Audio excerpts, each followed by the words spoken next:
Hi, I'm Laurie Rodriguez, and this is Let It Be Said. You are a loved child of God.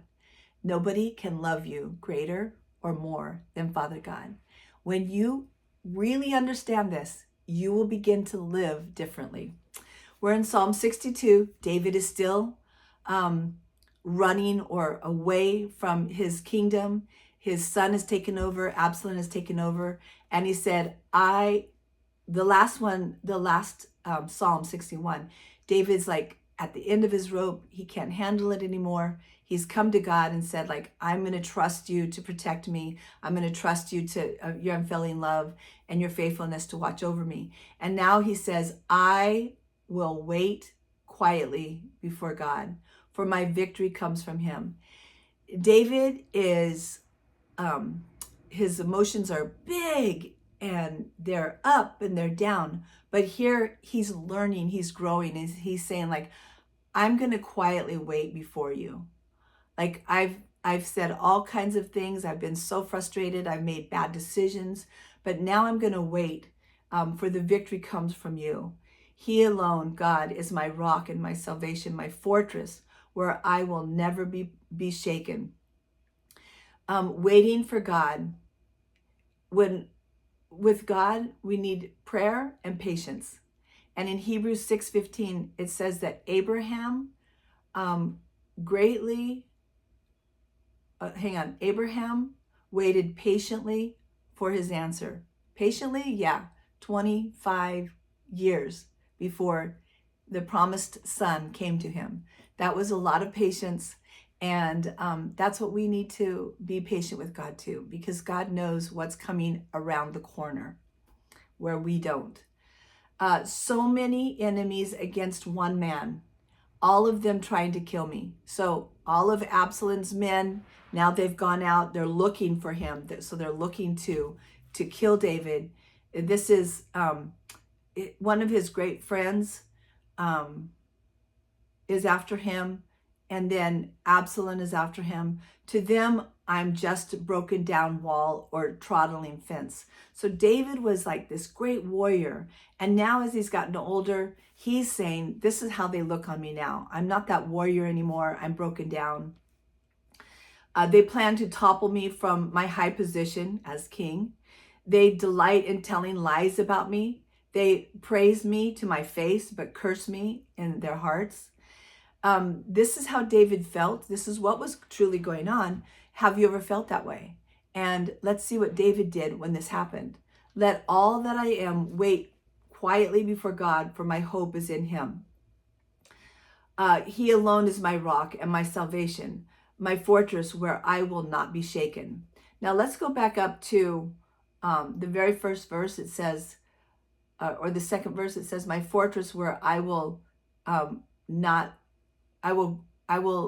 be greatly moved. So at the beginning, he's going like, I'm not going to be too much moved by what's going on. And then by 6, he's saying like, I will not be moved. I will not be shaken. So he's grown in his faith.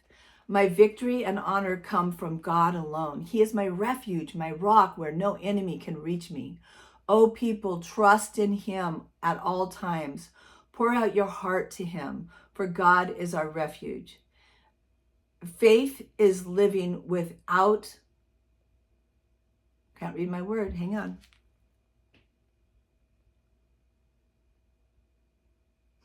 I can't read what I said here, but anyway, faith is living in a sense by not letting, not be shaken. Like with our faith means that no matter what it looks like, we're going to go, nope, I believe in God. God is my refuge.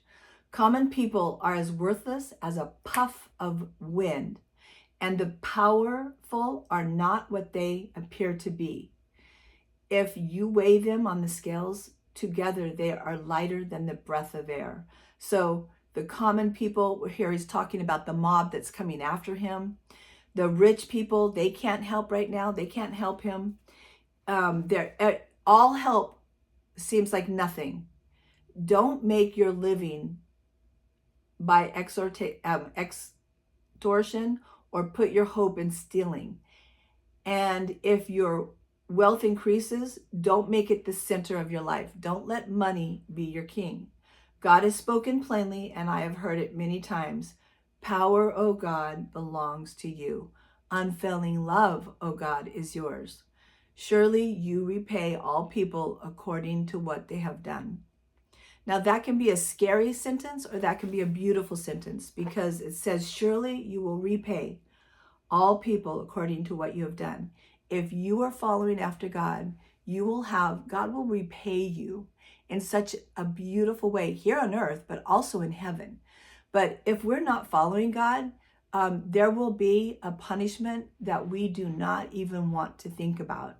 And it says that according to what you've done. So at the end times, God will say, what did you do? Did you fulfill your purpose in me? And those who did, he'll say, welcome in. And those who did not, there's another place for them. And it's not a good place. And it's not something that we want to joke about or play about. It's not a good place. Hell will be the worst possible place that any of us could ever be in. But Jesus has made a way for all of us to enter into heaven. It says there's one way through the Father, which is heaven, and that is through me, Jesus. I am the way, the truth, and the life. Beautiful. So we're going to go ahead and be in Psalm 63 tomorrow. Let's go back over 62. Read it, and then read the chapter that belongs to it as well, because then you can understand why David is feeling that way against his family, against the people that loved him. They've come against him, and he's now trusting in the Lord, and he's waiting on the Lord. I'm Laurie Rodriguez, and this is Let It Be Said. You are a loved child of God.